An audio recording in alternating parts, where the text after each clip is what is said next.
वासुदेवाय नमः। आप सभी का मेरे YouTube चैनल पर स्वागत है। आज मैं आप सभी को वैशाख मास में सुनी जाने वाली एक कथा को सुना रही हूँ। आप लोग को तो पता ही है, मैं पिछले वीडियो में भी बताई हूँ कि वैशाख मास जो है वो भगवान विष्णु को समर्पित है।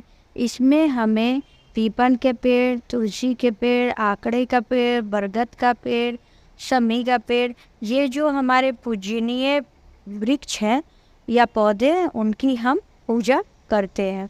और वैशाख मास में जैसे कार्तिक मास का स्नान होता है, वैसे वैशाख मास का भी स्नान का नियम रहता है, जो हमें स्नान, ध्यान, पूजा पाठ अवश्य करनी चाहिए। अगर आप व्रत नहीं रह पा रहे हैं तो कम से कम पूजा पाठ का नियम आप कर सकते हैं। अगर वो भी आपको बहुत टाइम नहीं तो कम से कम कथा भी सुन के आप लाभ लीजिए, और कथा अवश्य सुननी चाहिए। सर्वप्रथम तो उठ के हमें स्नान ध्यान करना चाहिए, पूजा पाठ करना चाहिए, और कथा आप सुन लीजिए। अगर आप ऑफिस जाने वाली लेडीज़ हैं तो आप ईयरफोन भी लगा के आप कथा सुन सकती हैं। जो बिजी है उसके लिए भी बहुत से रास्ते हैं पूजा पाठ के, लेकिन हाँ, जो घर में है वो ज़रूर ये सब नियम करे। तो वैशाख मास की एक कथा मैं आप लोग को सुना रही हूँ। आप चाहे तो पीपल के पेड़ के पास बैठ के इस कथा को सुने, नहीं तो घर के मंदिर में ही हाथ में पुष्प लेके कथा सुन लें। उसके बाद आप भोजन ग्रहण करें। कथा इस प्रकार से है कि एक राज्य में एक राजा रहता था। वो बड़ा ही पूजा पाठ करता था और अपने वचनों का पक्का था।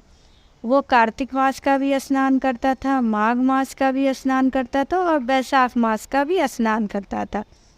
एक समय उसके मन में विचार आया कि मैं तो इस राज्य का राजा हूँ, तो क्यों ना ऐसा करूँ कि वैशाख मास का जो स्नान है वो सर्वप्रथम मैं ही करूँ। मेरे बाद ही जो भी मेरी प्रजा है वो स्नान करे।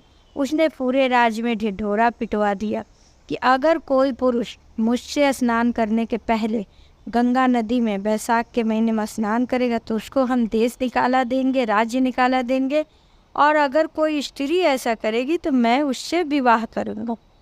इस डर के वजह से नगर के लोग सुबह स्नान नहीं करते थे। पहले राजा कर लेते थे, उसके बाद ही करते थे। राजा भी सुबह उठ के ब्रह्म मुहूर्त में जाके स्नान करता था। वहाँ पहरा भी लगा हुआ था कि कोई ऐसा, लेकिन वो जब भी जाता था देखता था कि घाट थोड़ी गीली है और पानी में भी हलचल रहता था।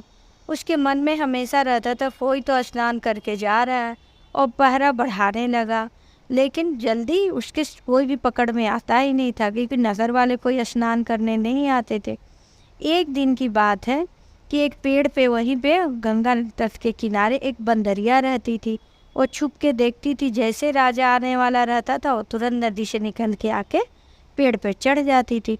वो बंदरिया जो थी पिछले जन्म में कोई ऐसा कर्म की थी जिसके वजह से उसको बंदरिया का जन्म मिला था। लेकिन वो अपना जानती थी कि मैंने कुछ बुरे कर्म किए इसलिए मुझे बंदरिया का ये मिला है। तो वो वैशाख मास का स्नान करना चाहती थी कि स्नान करने से विष्णु भगवान मेरे सारे पापों को दूर करेंगे। तो वो सुबह ही नहा लेती। वैशाख मास लगभग पूर्ण ही होने वाला था कि एक दिन पहले वो जब स्नान कर रही थी तो एक सैनिक ने देख लिया और उसे पकड़ लिया, पकड़ के पिंजड़े में कैद कर दिया। राजा जब आए तो उसने कहा कि देखिए महाराज, यही ये बंदरिया है जो आपसे पहले स्नान करती है, और मैंने आज इसको पकड़ लिया।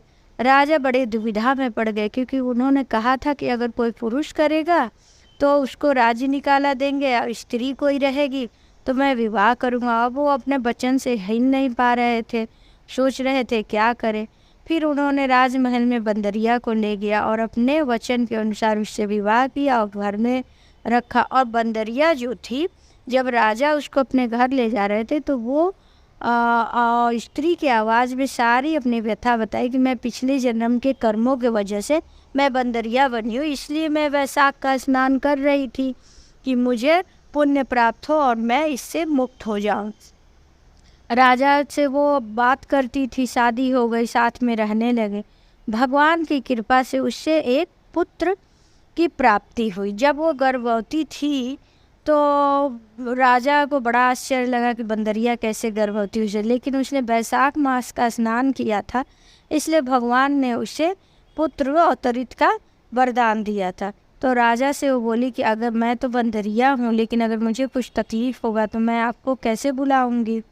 तो वो एक घंटी लगा दिए, बोले कि ठीक है, ये घंटी बजाना, मैं चला आऊँगा। लेकिन राजा की और सी रानियाँ, बहुत ढेर सारी रानियाँ, तो उनको बड़ा चिढ़ हुआ कि ये बंदरिया है और यहाँ पे आके रानी बनी हुई है, पता नहीं राजा को क्या ज़रूरत है इससे शादी करा, अब तो इसे गर्भवती भी है, राजा और इसको मानेंगे। वो बोली अरे ये घंटी क्यों लगी है। तो वो बोली कि अरे राजा बोले हैं जब मुझे तकलीफ़ होगी या मैं बच्चे को जन्म दूंगी तो बुलाने के लिए। रानियों को इससे बड़ा चिढ़ हुआ, वो बोली अच्छा एक बार बजा के तो देखो राजा आते भी है कि नहीं आते। उसने उनके कहे पे घंटी बजा दी। राजा दौड़ के आए और जब देखे कि कोई ज़रूरी काम नहीं था, ऐसे ही बंदरिया बुलाई है देखने के लिए मैं आता हूँ कि नहीं, गुस्से से राजा ने घंटी तोड़ दी और चले गए। इधर बंदरिया को बहुत तकलीफ़ कुछ दिन बाद होने लगी। तब रानियाँ आ गई, बोली अरे तुम ऐसा करो, आँख पे पट्टी बांध के लेट जाओ, अगर तुम्हारे जो भी बच्चे होंगे हम लोग आँख पे पट्टी बांधोगी तुमको तकलीफ़ नहीं होगी। वो आँख पे पट्टी बांध के लेट गए। उन्होंने देखा कि एक बड़ा ही सुंदर पुत्र जन्म लिया है, लेकिन वो ईर्ष्या से भर गई कि अरे अब इसका बेटा राजकुमार बनेगा, ये राजमाता बनेगी बंदरिया होके, हम लोग इसको बाहर फेंक आते। उन्होंने दासी को दे दिया बच्चे को कि नदी में प्रवाहित कर दे और वहाँ पे एक पत्थर रख दिया। राजा जब एक खबर सुने तो दौड़ के आए। राजा को सब रानियाँ बताने ने पत्थर को जन्म दिया। राजा बोला जब इतनी रानियों से मुझे कोई औलाद नहीं हुआ तो इस बंदरिया से क्या होता। वो बिना कुछ बोले ही अपने राजभवन लौट गए और मन ही मन बंदरिया भी सोच रही थी शायद पत्थर ही पेट में रहा हो। उधर जब दासी बच्चे को बहाने लगे तो बच्चा इतना रो रहा था और उसका मुख था कि वो बहा ना पाई। एक वहीं पे कुम्हार था, उसके पास रख के वो दूर चली गई और देखी कुछ देर में कुम्हार उसे अपने घर लेके चला गया। दासी को ये बात पता था किस कुम्हार के घर वो बच्चा है। कुछ दिन बाद वो बच्चा बड़ा हो गया। दासी एक बार वहाँ से गुजर रही थी तो कुम्हार से कहने लगी अरे ये वही बच्चा है बंदरिया का, मैंने तुम्हारे पास रख दिया था। यह बात वो बालक सुन लिया। जब वो बच्चा सुन लिया, बड़ा भी हो चुका था कि मैं यहाँ के राजा का पुत्र हूँ और मेरी माँ बंदरिया है, तो वो कुछ युक्ति लगाने लगा। एक समय की बात है कि वो जंगल में था, वहाँ पे पीपल के पेड़ पे वो चढ़ा हुआ था। वहाँ पे अग्नि भी जल रही थी। बहुत सी तीन चार कन्याएं वहाँ आई, बोली अरे थोड़ा सा पानी दे दो, हमें बहुत प्यास लगी है। तो बोला ठीक है मैं पानी तो दे दूँगा, लेकिन तुम लोगों को मेरी एक शर्त माननी पड़ेगी। वो बोली ठीक है बताओ क्या शर्त माननी है। तो चारों लड़कियों ने उसे बोला कि मैं गमछा जो लिया हूँ उसको पकड़ के मेरे पीछे पीछे चलो। चारों ने उसका गमछा पकड़ लिया, उसके पीछे पीछे घूमने लगे। वहाँ पे अग्नि भी जल रहा था और वृक्ष भी था। 7 फेरे लगाने के बाद उसने पानी दिया। चारों कन्याओं ने पानी पिया। घर जाके वो अपने माता पिता से इस विषय में बताए। तब तो वो लोग को बहुत ही वो कह रहे अग्नि के 7 फेरे लगाने का मतलब शादी होता है। चारों के माता पिता राजा के पास पहुँचे और राजा से सारी बातें बताई। तब कुल पुरोहित ने कहा कि अरे ये तो विवाह हुआ है, वही लड़के से चारों कन्याओं का विवाह हुआ है। अब राजा बचन के पक्के न्याय प्रिय थे। उन्होंने जंगल में जाके देखा और उस लड़के से कहा कि अरे तुमने चारों लड़कियों से जाने अनजाने में विवाह किया है। बोला नहीं मैंने सच में विवाह किया है। तो ठीक है रखो अब चारों को। तो बोला नहीं मेरे पास तो जगह ही नहीं रहने का, मैं तो जंगल में रहता हूँ। तो राजा बोले ठीक है चलो नगर तुम्हारे लिए एक घर बना देता हूँ, वहाँ चारों के साथ रहो। वो नगर में चला गया, चारों के साथ रहने लगा। कुछ दिन बाद चारों को पुत्र प्राप्त हुआ। तब वो राजा के पास गया, बोला राजा मेरी बड़ी इच्छा है कि आप रानियों के साथ आइए मेरे यहाँ भोजन ग्रहण करने। अब राजा अपनी रानियों के साथ वहाँ भोजन करने, लेकिन बंदरिया नहीं गई।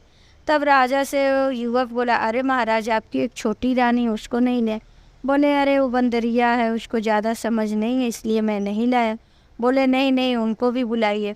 फिर सैनिक भेज के राजा ने बंदरिया को बुलाया। जब बंदरिया आई तो उसका पाँव पड़ा और अपनी पत्नियों को भी बोला कि तुम सब भी पाँव पड़ो। पाँव पड़ी और बच्चे को उसके गोद में सब देने लगी। यह सब देख के दूसरी रानियों को बड़ी गुस्सा आया कि ये तो हमारा अपमान है, बंदरिया को इतनी सम्मान दिए जा रही है।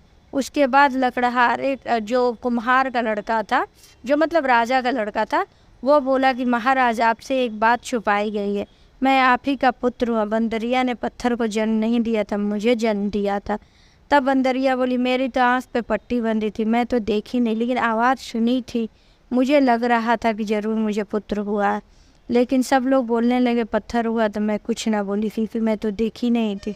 अब राजा को बड़ा क्रोध आया, फिर उसी दासी को बुला के और उसने राजा के सामने गवाही दिया। तब वो दासी बोली कि हाँ महाराज, पुत्र ही पैदा हुआ था और यही पुत्र है आपका। तब राजा ने जब ये सुना, तब उन सारी रानियों को अपना देश निकाला, राज्य निकाला दे दिया और बंदरिया के साथ अपने चारों बहुए बेटों के साथ राजमहल में जाने को तैयार हुए। तब बंदरिया बोली कि नहीं महाराज, इन रानियों को भी रहने दीजिए, आप ऐसा मत कीजिए, इनको देश निकाला मत दीजिए, ये हमारे ही राज्य में हमारे साथ रहेंगे। अब रानियाँ सब बंदरिया के पैर में गिर गई। थोड़ी देर बाद चमत्कार हुआ विष्णु भगवान की कृपा से, और बंदरिया जो है एक अच्छी स्त्री के रूप में प्रकट हुई, क्योंकि वो पिछले जन्म का पाप भोग रही थी। और वैशाख स्नान करने से उसके सारे पाप कट गए थे। फिर हंसी खुशी राज्य परिवार में जाके सब रहने। तो ये है वैशाख मास के स्नान की कथा का महत्व। और आप लोग ये कथा सुनिए और दूसरे को भी सुनाइए। अगर हमारे घर दादी नानी हैं, किताब नहीं पढ़ पा रही हैं, तो आप मोबाइल में लगा के, या आप काम कर रहे हैं तो मोबाइल में लगा लीजिए और आप लोग काम करते हुए भी इस कथा को सुन सकती हैं।